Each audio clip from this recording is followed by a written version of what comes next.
The loneliness challenge is largely a singleness challenge, right? We wouldn't have an epidemic of loneliness in our country if we had marriage rates similar to the early 2000s. Were there any other shocking or really interesting findings for you when it came to marriage and divorce in particular? So that's one of the ways that we can start to know how they may treat us later, right? When that person's not trying to impress us. What are some of the tips and tactics that you guys teach in order to build those healthy relationships? We'll place ourselves into a situation where we don't yet have a deep trust with them, but now have to rely, moving in with somebody quickly in a relationship, cohabitating super early. We're compromising our ability to be free. I'd never heard it like that. It sounds super helpful, and I love that you're making it so practical and tactical. How have marriage rates dropped? There are 31% less marriages annually now than in the year 2000. Welcome to the Restored Podcast. I'm Joey Panarelli. If you come from a divorce or a broken family, this show is for you. We help you heal your brokenness, navigate the challenges, and build healthy relationships so you can break that cycle and build a better life. My guest today is JP DeGance. JP is the founder and president of Communio and the co-author of the book Endgame, the Church's Strategic Move to Save Faith and Family in America. JP is also the author of the nationwide study on faith and relationships. Communio actually raised and spent $20 million over 3 years in 3 different states, seeking to identify the most effective strategies to boost marital health, family stability, and church engagement. And so from 2016 to 2018, they drove down the divorce rate, get this, by 24% in Jacksonville, Florida. Today, Communio serves churches across the United States, helping them strengthen marriages and their communities. A husband and father, JP lives in Virginia with his wife and their 8 children.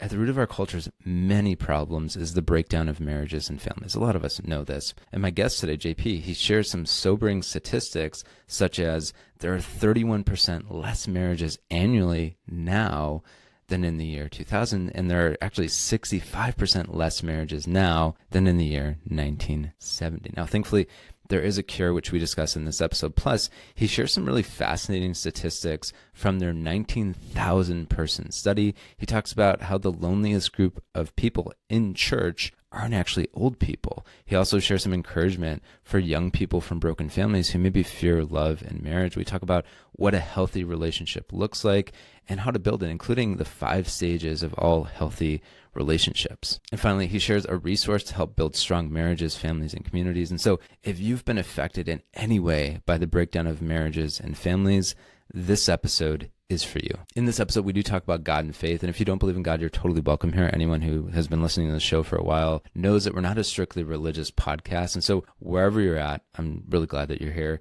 If you don't believe in God, my challenge to you would be this: just listen with an open mind. Even if you skip or take out the God parts, you're still going to benefit a lot from this episode. And so with that, here's my conversation with JP DeGance.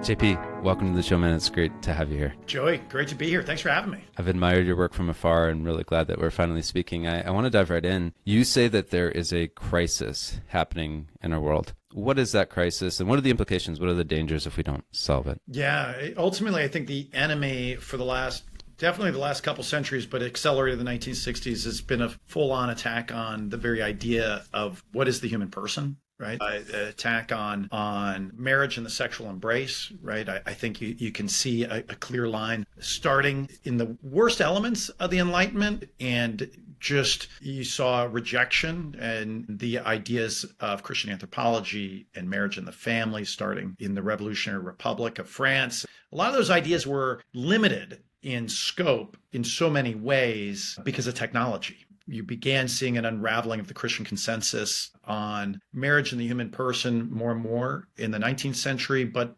not until really around 1960, you see it start to explode onto a large-scale retail level, right? You have a lot of those ideas that long pre-exist the 1960s can get unleashed with the advent of artificial contraception, the disconnection of people, really the separation of sex from parenting, sex from partnering. And you start to see fatherlessness start to grow. You see infidelity start to grow.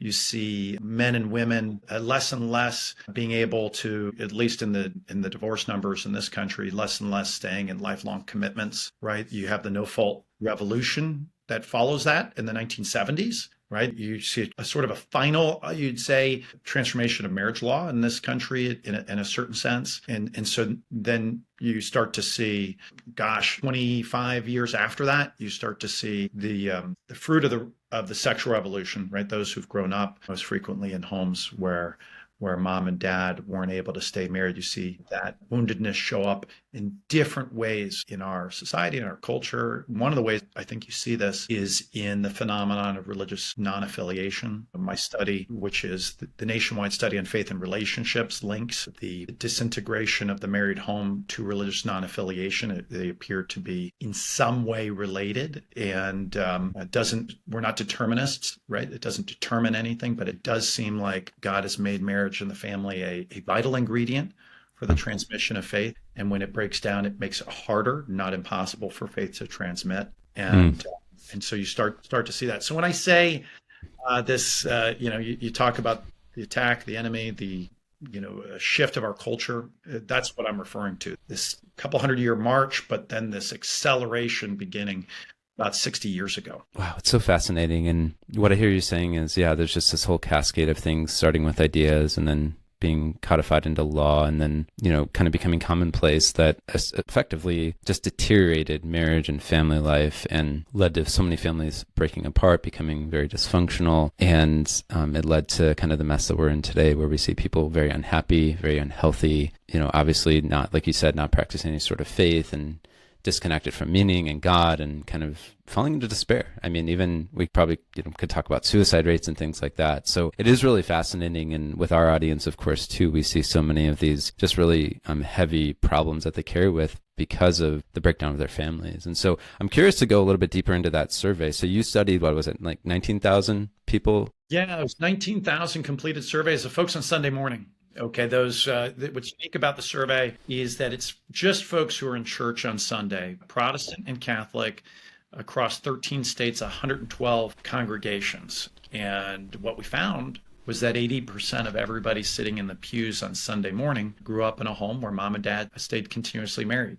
Right. And wow. What surprised us, and we were sharing this with some social scientists we were working with, collaborating on the study, what surprised the sociologists we're working with is that trend held regardless of age once you get, age 60 and below, right? So if you look at, if you're a married guy and you're born in 1964, so you're the oldest baby boomer, and I'm sorry, you're the youngest baby boomer, actually. Or if you're born in 1999, right? And both of you and you're single, married guy born in 1964, single guy born in 1999, and you're in church on Sunday. 81% of both groups' peers who are in church on Sunday grew up in a home where mom and dad stayed continuously married, right? And so folks wonder why there aren't a higher number of people in church on Sunday. It's because there's less, I would argue, there's less people born in 1999 who've experienced the health of a married home, right? And we know that if you're less likely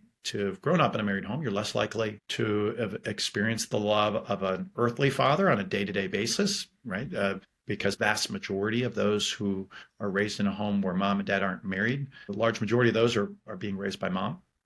And so we think there's this connection, and I go into it in the study, that it becomes more challenging for individuals to accept the love of the Heavenly Father if they haven't experienced the love of an earthly father. And I think there's some profound inferences for all of us in both healing and in evangelism, where more frequently we don't always know. I think the research bears this out. We don't always know why we don't go to church, or we don't always know why, and we can't give a logical set of explanations why I no longer believe, or believe for a while, then maybe fell away. Because a lot of what's operating on these deeply held beliefs is operating on a much deeper psychological level. I cite in the study Dr. Paul Vitz, who has become a friend over the years. He's now retired. He's the founder of the Institute for Psychological Sciences and Divine Mercy University. He himself, Dr. Vitz, is a former atheist who was a professor at New York University, NYU, and was a chair in their psychology department. And his research identifies frequently within agnosticism and atheism a failure to have healthy attachment to dad. And interesting. This has been subjected to peer review. He's got some scholarly papers on this. He wrote a popular book on this called Faith of the Fatherless. So I raise that to note that, I think one of the things that we're seeing in church data is we're seeing the phenomenon of family breakdown and impacting and interacting with faith, and makes it so important for us to seek one. I have those who know me know that I got into this work because of some major family tragedies in my life. My wife and I raised a close family member's children due to a broken family and abusive marriage. And we raised them when started raising them from the age of 10, 11, 14, and 15. And so just being aware of these phenomena are really important for us to uncover and seek healing, because often consciously we're not aware of how these wounds are interacting with us and shaping a lot of our decisions and shaping our lives in invisible ways.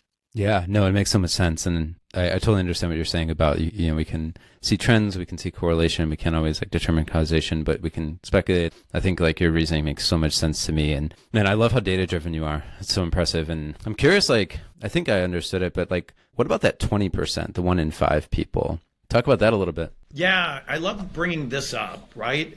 It doesn't mean, this is why I say it's a vitally important ingredient. It's not determinative, right? There's actually a lot of people in church on Sunday who came from a home where mom and dad didn't stay married, right? Yeah. Hundreds and hundreds of thousands on a day-to-day basis, right?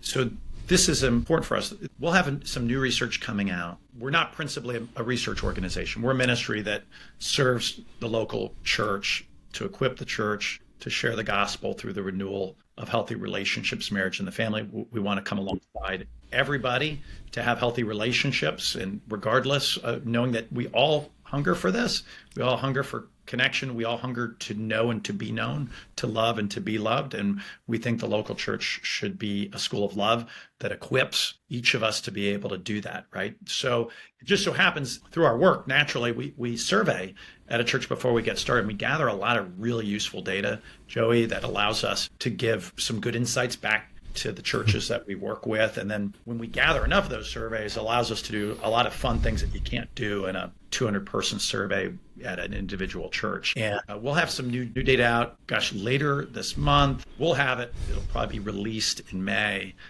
on faith transmission. And one of the big things that we see that's a real positive, that regardless of the family that you come from, that any parent can do and should do, is it looks like having regular conversations and open conversations with your kids about faith.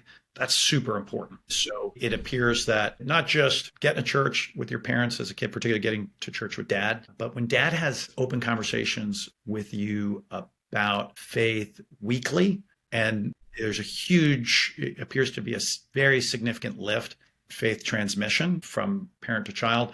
And when you do it daily, it's much more frequently. And so knowing that, we as single parents, when we're picking up our child, running them to different errands, or running our kids to practice or school or what have you, any parent, we can always just Joey, what's God doing in your life today? What are you grateful for today that's happened? And just let our son or daughter marinate in that question and answer it in his or her own words. These are little things that we as parents can and should do. That's so good. I'm so excited to see the new research, to see what you guys find. We'll definitely keep an eye on that. I'm curious, kind of going deeper into the data, whether it's this new study or the previous survey, were there any other shocking or really interesting findings for you when it came to marriage and divorce in particular? Some good news, because I think we oftentimes focus on bad, and there's good reasons to focus on bad for a variety of reasons. One, I think some people are motivated to run fast for gold medals, but others are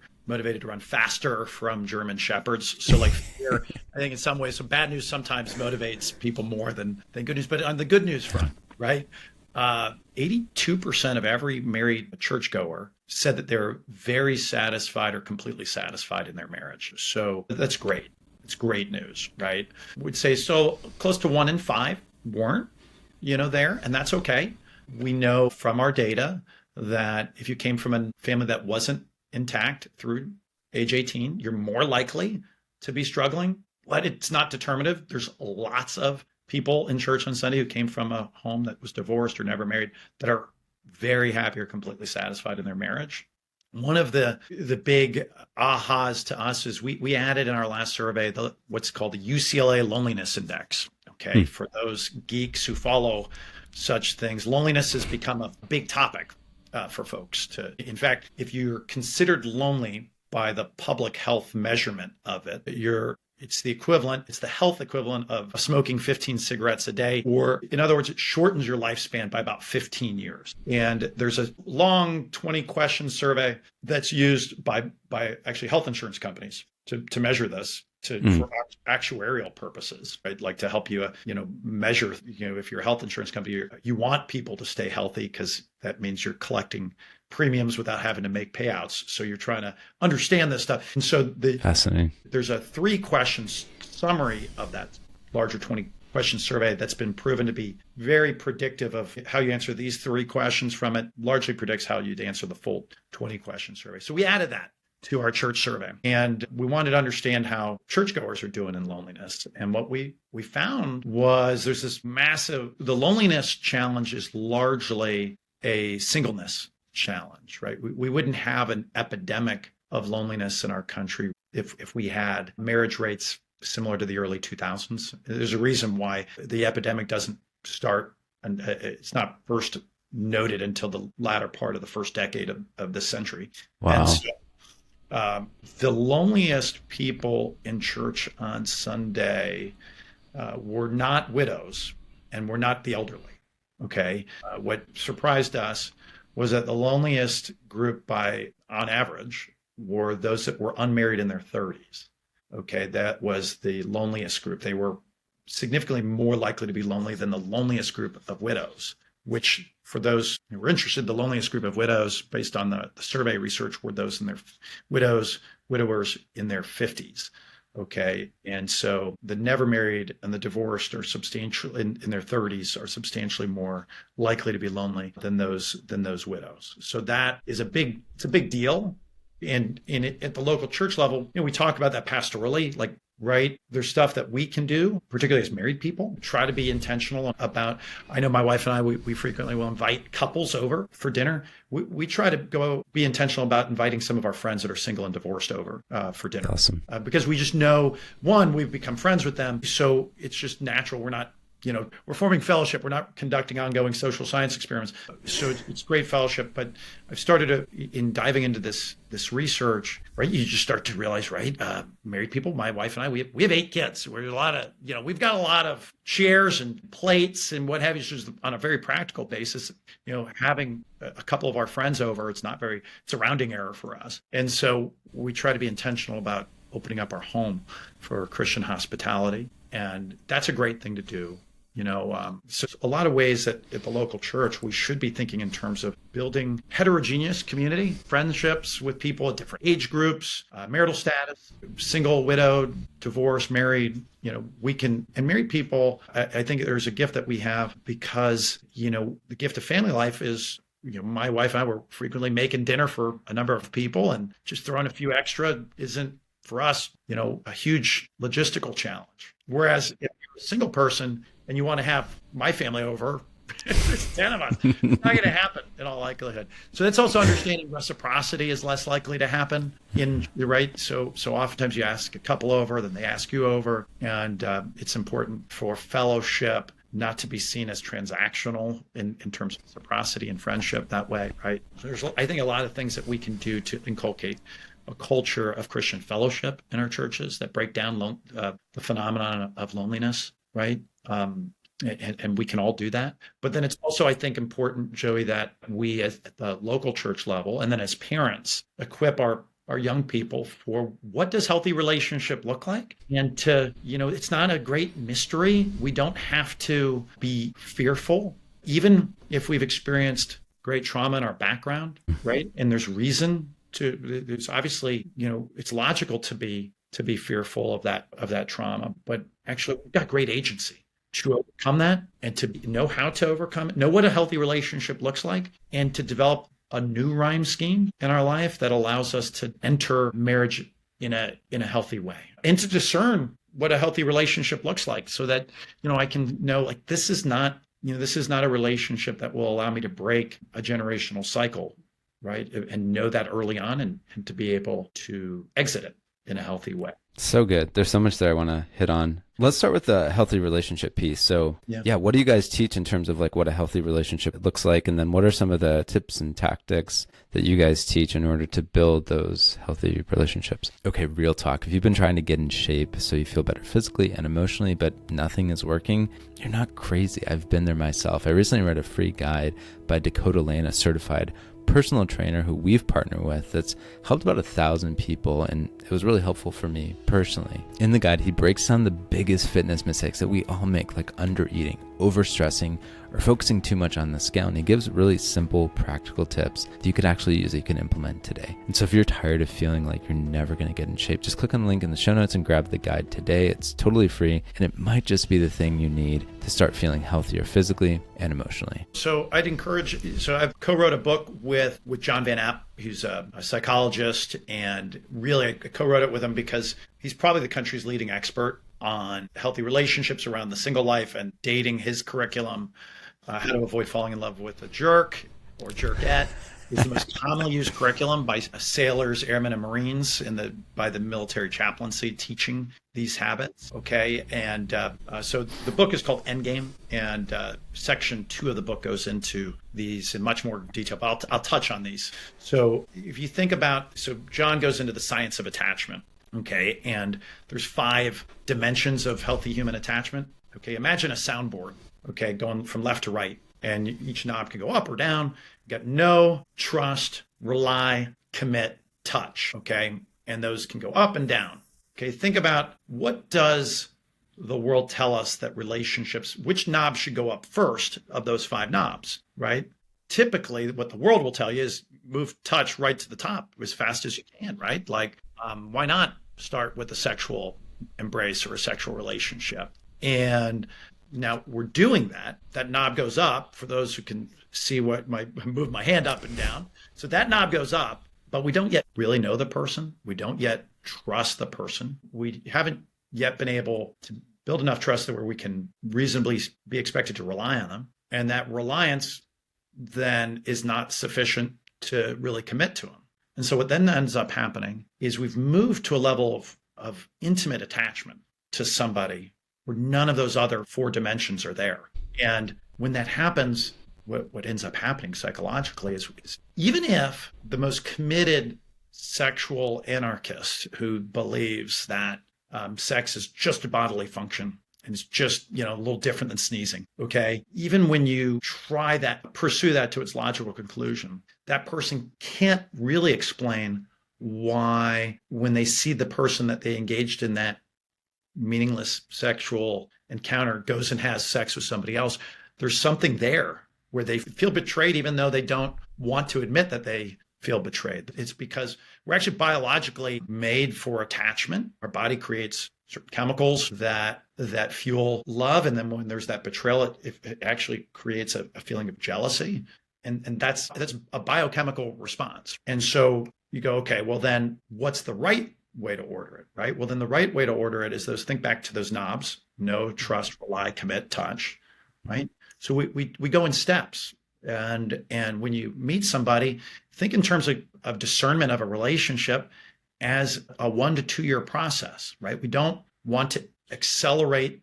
It's a process of, you've got to learn to know somebody. Going on a date, and we want to go through a process of getting to know somebody, okay? And there needs to be a level of emotional chastity, right? Just kind of, we don't need to bare our soul on the very first date, okay? There's get to know a person's likes, dislikes, getting to know what motivates them, what their hopes and dreams, what their close friendships are. That's all through the process. That's all that first column, that to know, right? And the more we get to know someone, better that, the more we can trust them, but we never trust them more than we know them.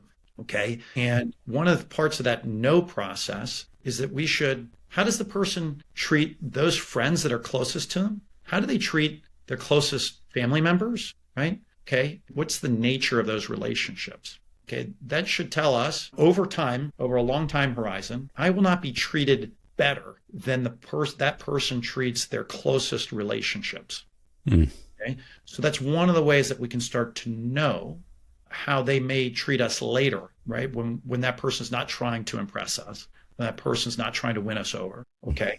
So how we see that person treat his or her closest relationships, friends, okay, that can help us think into the future how they may treat us. And then we can move us up the trust knob, right? And then as we start to trust more, right, we can start to rely on them more, but we never rely on them more than we trust them. Don't place ourselves into a situation where we don't yet have a deep trust with them, but now I have to rely, like, okay, moving in with somebody quickly in a relationship, cohabitating super early. Now I've maxed out reliance, right? I'm literally tying myself financially to this other person.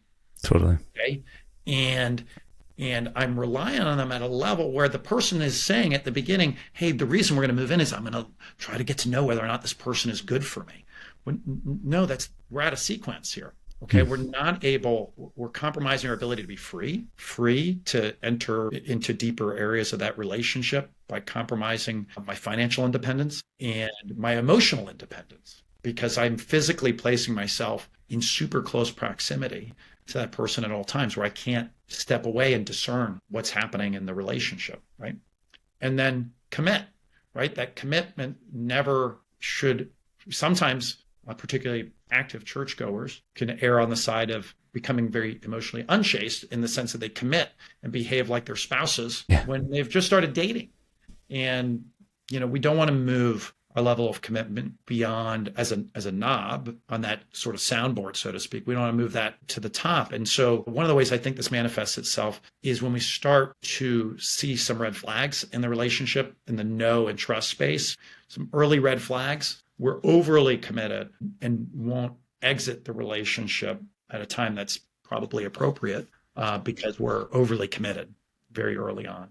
Right. So those 5 dimensions, I think, really good. John, his book, he's got a series called the RAM series that we bring to churches, which is a small group model that we help churches deliver. We've got some churches he's got a facilitator-led program that we get our churches to use for singles to help them teach healthy dating habits and relationships. And the cool thing is, if you know these tips, there's some basic things that we can start to do to avoid relationships that aren't going to be healthy for us. Totally love that. Thanks for sharing and thanks for going into such depth. I think it makes so much sense. I'd never heard it like that. It sounds super helpful, and I love that you're making it so practical and tactical. I'm curious, I want to go back to something you said, changing gears a little bit, about marriage rates. So you mentioned how marriage rates have fallen, and we certainly see that a lot with our audience, that there's just a ton of fear around, maybe repeating the cycle of dysfunction and divorce in their own lives, repeating the patterns they saw in their parents' marriage, and they just don't want that. And as a result, they just give up on love, give up on marriage, give up on commitment. And so I'm curious, 2 things. 1, how have marriage rates dropped? I'm curious if you know any of the numbers there. And then 2, what would you say to those young people who are like, I kind of want to get married. I have that desire for love, but I'm just really scared. Yes. First question first, right? There are 31% less marriages annually now than in the year 2000. Wow. Okay. There's 65% less marriages now than the year 1970. In 1970, the late 60s, something like about 91% of college graduated men, 89% of college graduated women, 85 to 7% of high school educated men and women were married before the age of 30. Okay. In the late, and certainly much before that, in the 60s and 70s. And, today, it's plummeted for both groups. The college educated is hovering around 70%, which is objectively a major reduction, but it's far, far worse for those who don't have a college education. And so what we know about those folks in the non-college educated orbit, they're more likely to have suffered come from a home where mom and dad didn't stay married. And there is reasonably, right? It's not irrational. Folks who came from a non-intact home are more likely to struggle in their marriages and to end up divorced. That said, it's actually that leads to the fear and paralysis. And what we see is that there's intentional steps that we can take to both heal, and there's intentional steps that we can take to have a great marriage and a great relationship. So what oftentimes happens is there's this idea that a great marriage is just sort of like a bolt of lightning. It's sort of random chance. I hear pastors and preachers say that, talk in this way. Half of all marriages end in divorce, and sort of reinforce this coin flip sort of fortune, favors the brave kind of mentality, which is, I believe, is reckless and foolish. And so if you're a preacher or pastor and you've repeated these lines, I think you're doing your people a disservice, even though it's well-intended. Okay. The reality is the divorce rates actually never hit 50%. 50% of all divorces have never ended in divorce. And I would refer you to a book written by Shaunti Feldhahn called The Good News About Marriage. And the best source for that is that in the early 80s, at the peak of the divorce revolution, the trend in divorce was so high that scholars began to say in the early 80s that half of all marriages will end in divorce. And it was implied if the trend continued to grow, and it didn't continue to grow. Okay, first time, we're probably looking at somewhere around between 35 and 38% of all first-time marriages will end in divorce, which may not seem like a significant difference, but the big difference is you're talking about well over the vast majority of first-time marriages will last a lifetime. Okay. Wow. That's if we don't know anything and don't do anything, that's just everybody. And then there's things that you can do to increase your odds substantially. Okay. And, it turns out if you go to church regularly, okay, if you pray regularly, okay, as a couple, that has a huge medicinal impact and a great impact. Pray as a couple, okay, has a huge impact on the health of a relationship. There's also skills there's going to church and prayer. These are examples of spiritual skills, but there's also human skills to have a good relationship. There's 5 interpersonal, 5 intrapersonal skills that are known and knowable that when we work with churches, we help them build out an ongoing ministry to help singles and marrieds practice these skills and be good at them. Okay. And then for the singles, we can ask ourselves questions, right? There's questions in the discernment process, right? Does this person make me a better version of myself, or am I a worse version of myself? Okay. Does this person, in matters of faith, do they help me grow in my faith or make it harder for me in my faith walk? How does the person get along with his or her parents, right? Now, I say that knowing a lot of people listening might come from a home, right? Who do come from a home where mom and dad didn't stay married. The question is, to the extent that it's appropriate, does the person treat each parent with honor, even when there's been some woundedness, right? So that is an interesting and an important, right? We can know how that person will treat us over time by understanding how anybody treats their closest relationships. If you come from a divorced or broken family, or maybe you know someone who does, we offer more resources than just this podcast. Those resources include things like a book, free video courses, speaking engagements, a free assessment, online community, and much more. All of our resources are designed to help you heal from the trauma that you've endured and build virtue so you can break that cycle and build a better life. And so if you want to view those resources for yourself or someone that you know, just go to restoredministry.com/resources or click on the link in the show notes. And so this is in our own lives. This is why healing is so important, right? It doesn't mean, right? There's forgiveness, but then there's also obviously setting up healthy boundaries, which is important, right? So can we get ourselves to a place where there's forgiveness and there is a treatment of our parents with a level of honor that is biblically, morally asked of us? Doesn't mean we think that mom and dad were right in all the things that they did, right? And in the hurts that they caused. But in the role of mom and dad, are we able to get to a place of enough healing where we're able to pray for them and to honor them for giving us life?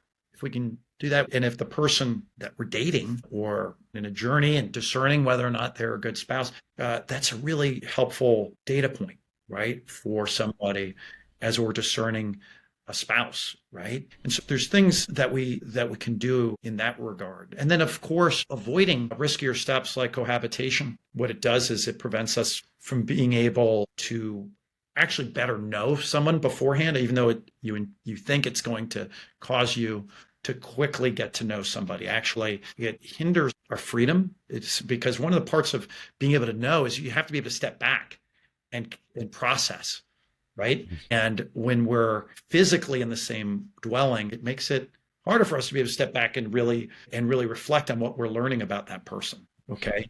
And that's an important part of our discernment process, right? So anyways, I say, some good news for all of the listeners is that the skills to have a healthy relationship, both spiritually and on the human side, are known and knowable. We can practice them and become good at them, can discern and make an informed choice that will allow us to enter marriage well, right? And then in the vast majority, the happiest people in America are married people and married people with kids, okay? And married people with kids who go to church. When you add up all those things, they tend to be on average the happiest. Brad Wilcox's new research shows that actually, things like that the secular world tells us, right? A good sex life, right? The people who report having the most frequent sex are married churchgoers, okay? On average have sex more frequently than their secular counterparts, right? So like any way that you slice it, okay, there's a lot of good news and good reasons to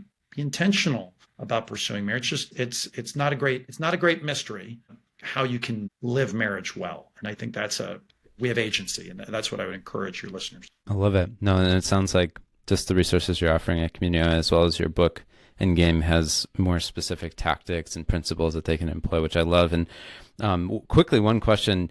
You mentioned there was a group of people who came from families where the parents weren't continuously married, yet they were not necessarily struggling, or they were very happy, satisfied in their marriages. Did they basically just do everything that you said, or were there any other like hallmark data points that's like, okay, this is why they're different? Oh, so our survey wasn't longitudinal, so we couldn't go back in time to ask them. And we didn't ask. We've got, in the new set of data that we've collected, we have asked some additional questions on faith practice that could allow us to answer that question better. But we do know, look, people who pray together as a couple do better together as a couple, right? People who go and worship together as a couple do better together as a couple. Okay, that's known and knowable. Okay, and that's from the General Social Survey, which is a federally run survey every other year. Okay, that has a battery of questions that anybody can dive into. The book Get Married by Brad Wilcox goes into that and unpacks some of the stuff. And he interviews individuals who've come from homes where mom and dad weren't married or didn't stay married and have been successful in their own marriage. So I think there's, knowledge is power. And then, sometimes we just make we can, especially in the church, make folks think that, there's one of the things that I see is this phenomenon of sort of, there's just this one person out there for me. And so there's, however many billion people on the planet. So I guess if there's this one person, hopefully that person's not in like, outer Mongolia or something, like hopefully, closer to my zip code.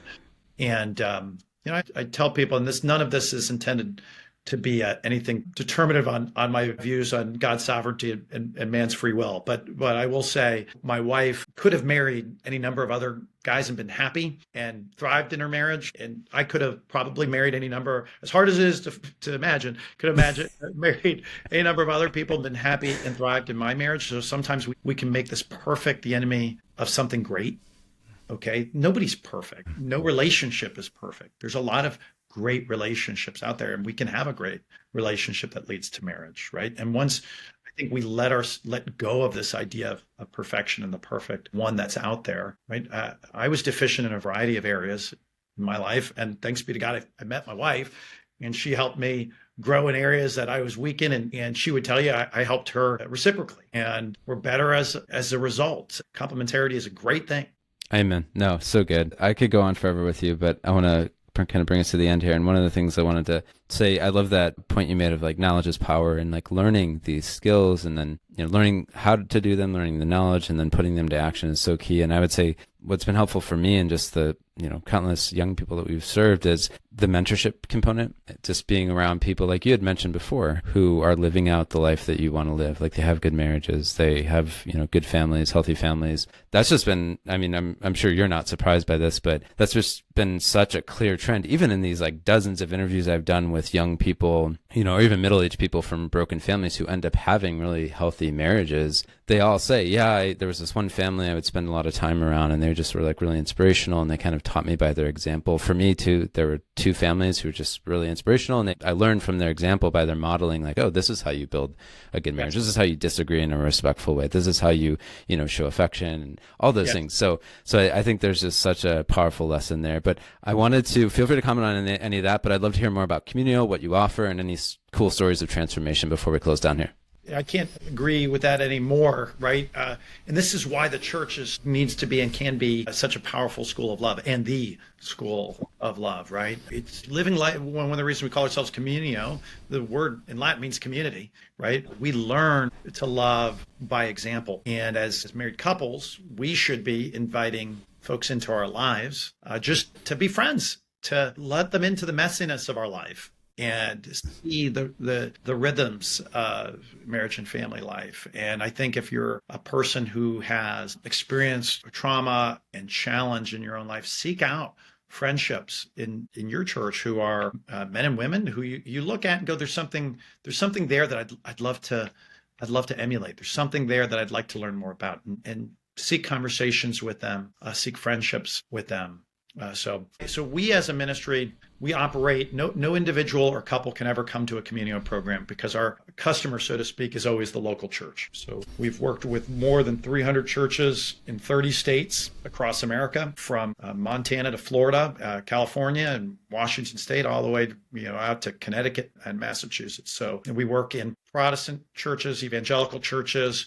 We've worked in Catholic parishes. We have to be Trinitarian churches that hold to a Christian worldview on what is biblical marriage, a biblical worldview on what is marriage. And so we coach churches, provide a suite of services. We know that a lot of folks who work in the church don't have the time to go get a master's of divinity. And frankly, there aren't a lot of great programs out there that you can go and seek that make it practical how to do ministry well for singles and marrieds. So we've done the homework to bring that to the local church. Our work grew out of a successful initiative that lowered the divorce rate in Jacksonville, Florida by 24% in 3 years. From 2016 to 2018, produced nearly $70 million of taxpayer savings, and worked with 93 churches across Duval County. And then we took in that 3-year span, we moved those churches moved 58,912 people through 4-hour or longer relationship skills ministry. We invited people in who weren't members of those churches into ministry. When that project ended, we didn't yet have a business model of how to serve churches and scale that. So from 2019 to 2022, we really were refining that, and we've begun to now scale that in churches across the country. I was just out in Arizona with the leadership of the Southern Baptist Convention. We're working on a statewide level with Baptist churches across Arizona, in large Catholic dioceses, and we're equipping these local churches to share the gospel. And I say that, right? Jesus shared the gospel first. He performed signs and wonders. And those signs and wonders were not card tricks. They weren't magic tricks. He solved real people's problems. And the real problem that we have in this 21st century moment is the isolation and the loneliness that comes from broken relationships, broken marriages. And so there's a great place that the local church can enter into and equip people to love and be loved well. And that's what we do in the local church, building community, right? Through fun, engaging events, things that people want to go to, young people want to go to. And while they're there and having fun and forming friendships, they're actually growing in their ability to have great relationships and great marriages. God's blessed us incredibly. I'm humbled by the provision that God's provided this ministry, and excited by what's coming down the pike. If folks who are listening want to get involved, see how Communio can come to your church, go to communio.org. You can sign up we've got free ministry tips. I've shared some data on this. There is a study that's downloadable that you can get. I encourage you, that's a good place to start. Download the study, read it, share it with your church's leadership, share it with your small group. And there are 10 takeaways at the end of that. And then if you think it makes sense, we can bring us in. We can, one of our church engagement officers can meet with your church's leadership, and we can explore a potential partnership with your church. That wraps up this episode. If this podcast has helped you, feel free to subscribe or follow us on Apple Podcasts, Spotify, or YouTube. You'll avoid missing future episodes and actually help us reach more people by doing that. And if you've already done that, feel free to rate or review the show. That feedback is super valuable. We appreciate that, and that also helps people find us as well. In closing, always remember, you are not doomed to repeat your family's dysfunction. You can break that cycle and build a better life, and we are here to help. And keep in mind the words of C.S. Lewis, who said, you can't go back and change the beginning, but you can start where you are and change the ending.